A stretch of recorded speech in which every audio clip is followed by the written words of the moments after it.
बिस्मिल्लाहिर्रहमानिर्रहीम। अस्सलाम वालेकुम स्टूडेंट्स, मैं हूं आपका इंस्ट्रक्टर आतिफ नसीम और ये है आपका YouTube channel science math sensible. Students, आज के लेक्चर में एपरेंट वेट और रियल वेट पर जो डिस्कशन हमने स्टार्ट की है उसे कंटिन्यू करते हैं। एक जनरल सा एग्जाम्पल पढ़ लेते हैं जिससे आपको यह अंदाजा हो कि एपरेंट वेट रियल वेट के इक्वल भी हो सकता है और अनइक्वल भी हो सकता है। प्रीवियस लेक्चर में हमने वो वैक्यूम और वाटर वाली एग्जांपल देखी थी जिसमें आपको ये एहसास हुआ था कि एपरेंट वेट हमेशा रियल वेट के इक्वल नहीं होता। जितना वेट जितना फोर्स अर्थ किसी बॉडी पर अप्लाई करता है वो एक अलग इशू है, और जितने फोर्स से आप उसे फॉलिंग से प्रिवेंट करते हैं वो एक अलग इशू है। ये दोनों वैल्यू सेम भी हो सकते हैं और आपके साथ डिफरेंट भी हो सकते हैं।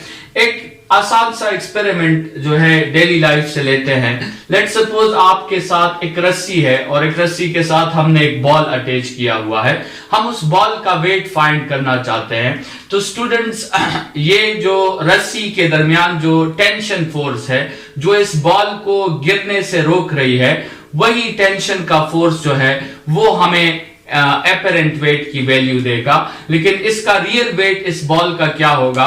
इसका रियल वेट वो वेट होगा जो अर्थ इस बॉल पर अप्लाई कर रहा है, क्योंकि ये बॉल अर्थ की ग्रेविटी के अंदर आता है। तो mg जो है वो इसका रियल वेट है, और जिसके थ्रू हम इसको फॉलिंग से प्रिवेंट कर रहे हैं या जिसके थ्रू हम इसे मेजर कर रहे हैं वो इस रोप का टेंशन फोर्स है। तो टेंशन आपके साथ इसका एपरेंट वेट हुआ।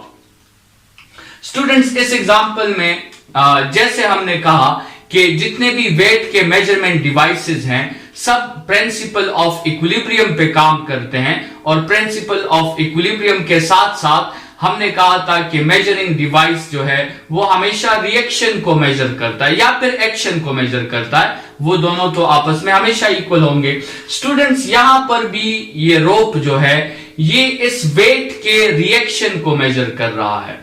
आपके साथ ये जो बॉल है ये इस रस्सी पर एक्शन अप्लाई कर रही है और ये रस्सी इस बॉल पर रिएक्शन अप्लाई कर रही है। यहां पे अच्छी बात ये है कि ये जो एक्शन है जो बॉल अप्लाई कर रहा है रोप पर, ये एक्शन यहां पर वेट के इक्वल है। तो इसलिए रिएक्शन भी आपके साथ वेट के ही इक्वल होगा, क्योंकि according to Newton third law action and reactions are always equal. तो इस केस में जब आपके साथ स्टैटिक इक्विलिब्रियम रीच हो गया है और आप फर्स्ट इक्वेशन फर्स्ट कंडीशन को अप्लाई करें, so you can get T is equal to mg, और नो डाउट आपने रियल वेट ही मेजर किया है। लेकिन स्टूडेंट्स, अभी अगर इस तरह हो कि कहीं से एक बर्ड आके वो इस वेट पर बैठ जाए, इस बॉल पे बैठ जाए, या लेट्स सपोज आपके साथ एयर का मॉलिक्यूल है और वो ऊपर से जो है किसी वेलोसिटी के साथ आ रहा है और वो इस बॉल के साथ ऊपर से टकराया, ठीक है, या एक पत्ता एक लीफ जो है वो किसी दरख्त से गिरते गिरते आके इस बॉल के ऊपर जो है वो हिट हो गई। स्टूडेंट्स, अब क्या होगा? अब आपके साथ वो बर्ड या वो मॉलिक्यूल या वो लीफ उसका अपना एक छोटा सा फोर्स होगा जो आपके साथ एक्शन को वेट से डिफरेंट कर देगा। उस केस में जो डाउनवर्ड फोर्स होगा वो फिर mg के इक्वल नहीं होगा, बल्कि वो mg प्लस f के इक्वल होगा। और इस टेंशन को सिर्फ वेट को बैलेंस नहीं करना होगा, बल्कि उस डाउनवर्ड इजाफी फोर्स को भी बैलेंस करना होगा।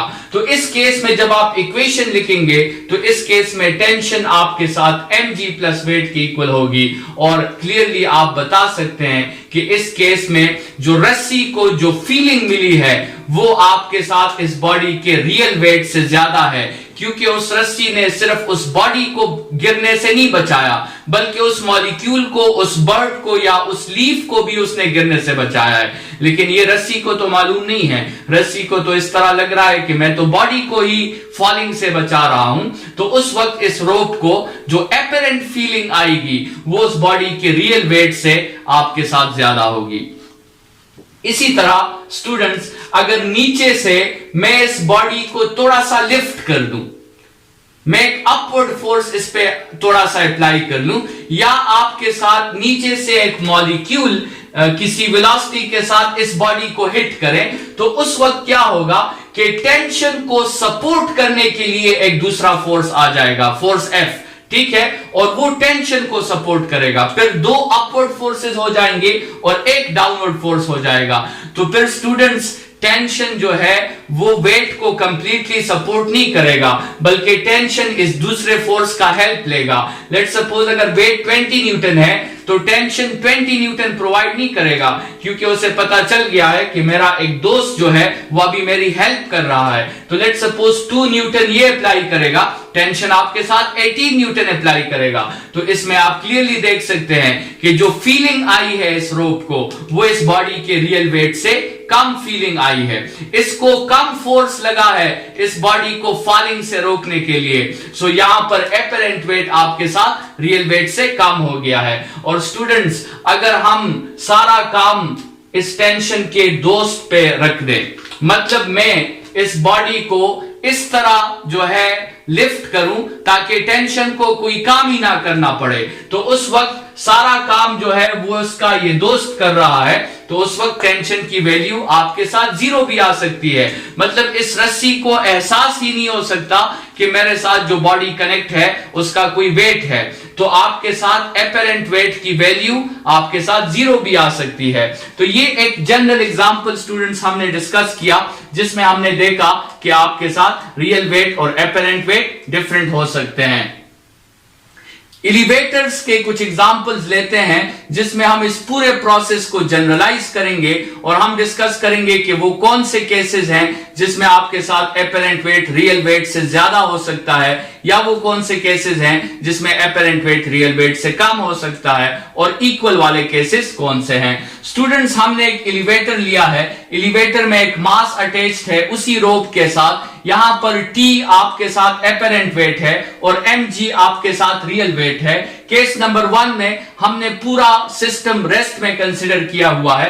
ये बॉडी स्टैटिक इक्विलिब्रियम में है, इसने फर्स्ट कंडीशन सेटिस्फाई किया हुआ है दैट F net इज 0, और F net इज 0 का मतलब tension is equal to mg, मतलब apparent weight is equal to real weight. No problem, आपने रियल वेट मेजर कर ली।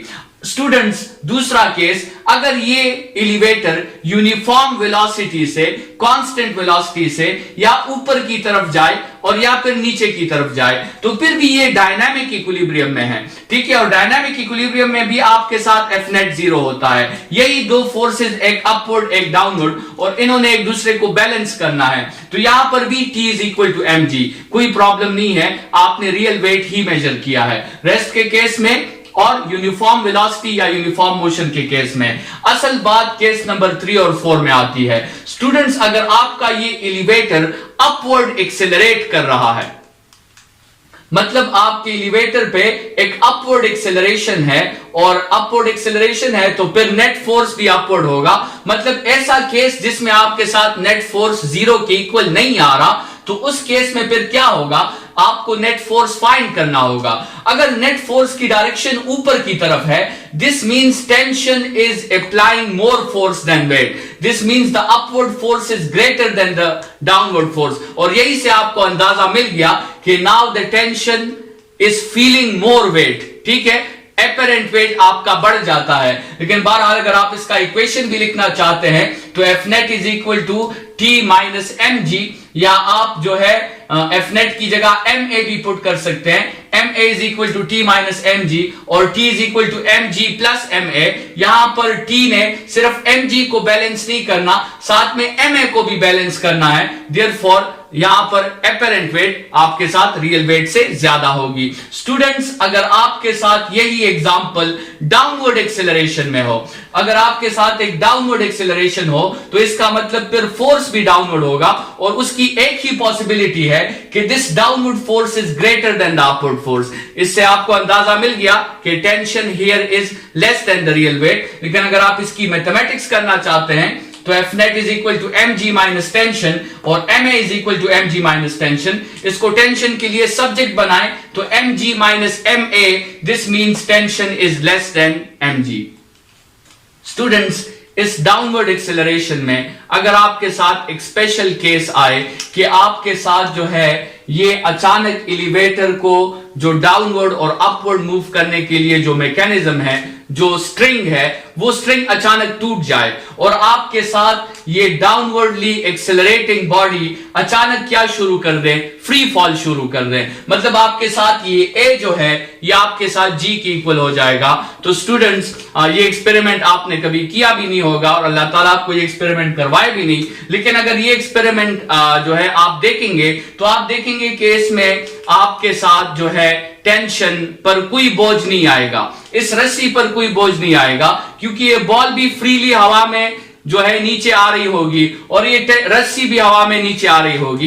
तो ये स्ट्रिंग इस वक्त स्लैक हो जाएगा और आपके साथ अगर फॉर्मूला के लिहाज से आप देखें तो mg माइनस mg, इस a की जगह अगर आप g पुट कर दें तो आपके साथ रिजल्ट वो 0 आ सकता है। और ये वो केस है जिसमें आपके साथ इस रोप को, इस बॉडी के वेट का कोई एहसास नहीं होगा। इस केस में रोप की रीडिंग ये होगी कि मेरे साथ जो बॉडी कनेक्ट है वो वेटलेस है और इस प्रोसेस को हम वेटलेसनेस कहते हैं। तो स्टूडेंट्स जो भी बॉडी फ्री फॉल में होता है वो उस वक्त तक वेटलेस होता है जब तक वो प्लेनेट के सरफेस के साथ या किसी दूसरे सरफेस के साथ टच नहीं हो जाता, जब तक उस बॉडी को रिएक्शन नहीं मिलती, उस बॉडी को एहसास होता है कि उस बॉडी का कोई वेट आपके साथ मौजूद नहीं है। स्टूडेंट्स इस पूरे डिस्कशन को और इससे प्रीवियस जो हमने एग्जांपल्स पढ़े हैं रियल वेट और एपरेंट वेट के, उन डिस्कशंस को अगर आप जो है लॉजिक से देखें तो आपको एक बात समझ आ गई होगी कि जहां पर दो फोर्सेस इन्वॉल्व होते हैं वेट और दैट रिएक्शन फोर्स, वहां तो आपके साथ एपरेंट वेट रियल वेट को ही मेजर करता है। लेकिन जहां तीसरे फोर्स की इन्वॉल्वमेंट आ जाती है, जैसे यहां देखे 3 फोर्सेस हैं, यहां देखे 3 फोर्सेस हैं, उस केस में स्टूडेंट्स आपके साथ फिर एपरेंट वेट रियल वेट के इक्वल नहीं होगा, वो ज्यादा भी हो सकता है और कम भी हो सकता है। अगर वो तीसरा फोर्स आपके साथ मेजरमेंट के रिएक्शन फोर्स को सपोर्ट करता है तो फिर रिएक्शन फोर्स कम हो जाता है, लेकिन अगर वो तीसरा फोर्स उस मेजरमेंट के रिएक्शन फोर्स को अपोज करता है और वेट को सपोर्ट करता है तो फिर आपके साथ ऑटोमेटिकली उस टेंशन ने अपने आप को बढ़ाना होगा, क्योंकि उसने फिर दोनों फोर्सेस को बैलेंस करना है। तो फिर आपके साथ टेंशन रियल वेट से इंक्रीज भी हो सकता है। स्टूडेंट्स इसका मतलब अपवर्ड एक्सेलरेशन में एपरेंट वेट बढ़ जाता है और डाउनवर्ड एक्सेलरेशन में आपके साथ एपरेंट वेट डिक्रीज हो जाता है। ये कुछ एग्जांपल्स हमने डिस्कस किए और हमने फॉर्मुलेट कर लिया जो है आपके साथ कब आपके साथ रियल वेट एपरेंट वेट से ज्यादा होगा, कब आपके साथ कम होगा, कब आपके साथ इक्वल होगा, और वो केस भी हमने डिस्कस कर लिया जब आपके साथ एपरेंट वेट 0 हो जाता है। स्टूडेंट्स सैटेलाइट्स जो हैं वो भी फ्री फॉल में हैं। सैटेलाइट्स में भी आपके साथ जो फोर्स इन्वॉल्व है वो सिर्फ ग्रेविटी का फोर्स इन्वॉल्व है, कोई दूसरा फोर्स इन्वॉल्व नहीं है। तो इसका मतलब यह है कि सैटेलाइट में जितने भी ऑब्जेक्ट्स और जितने भी आपके साथ इंस्ट्रूमेंट्स और अगर कुछ एस्ट्रोनॉट्स हैं वहां पे, तो उन सबको अपना आप जो है वो वेटलेस कंसिडर होता है, क्योंकि उनको रिएक्शन देने के लिए कोई सिस्टम नहीं होता। तो फिर सैटेलाइट्स में ह्यूमनली फीलिंग के लिए हम आर्टिफिशियल ग्रेविटी क्रिएट करते हैं, जो हम नेक्स्ट लेक्चर में डिस्कस करेंगे। लेकिन स्टूडेंट्स इस लेक्चर में लास्ट एक एग्जांपल जो है हम डिस्कस करते हैं। लेट्स सपोज एक पर्सन है और वो किसी हाइट से अर्थ के सरफेस की तरफ जंप करता है, तो जब तक वो एयर में है स्टूडेंट्स तब तक तो वो फ्री फॉल कर रहा है और उसको अपने वेट का कोई एहसास नहीं होगा। लेकिन जैसे ही वो ग्राउंड के साथ टच करेगा स्टूडेंट्स वो ग्राउंड पर एक्शन अप्लाई करेगा, और वो जो ग्राउंड पे एक्शन अप्लाई करेगा वो अपने वेट से 3 to 4 टाइम्स ज्यादा एक्शन अप्लाई करेगा, क्योंकि उसमें वो मोमेंटम और काइनेटिक एनर्जी भी होगी जो वो ग्राउंड पर इंपोज करेगा। तो स्टूडेंट्स इस केस में ग्राउंड जो है वो पीछे नहीं हटेगा, वो रिएक्शन देगा, और रिएक्शन वो उस पर्सन को उस वेट से, उसके वेट से 3 to 4 टाइम्स ज्यादा देगा। उस पर्सन को जैसे ही वो सरफेस के साथ टच होगा उस पर्सन को अपना वेट जो है वो बहुत ज्यादा महसूस होगा, और इसी ज्यादा वेट की वजह से उस पर्सन के हाथ पांव टूट सकते हैं। इस लेक्चर के लिए इतना ही। Thank you students.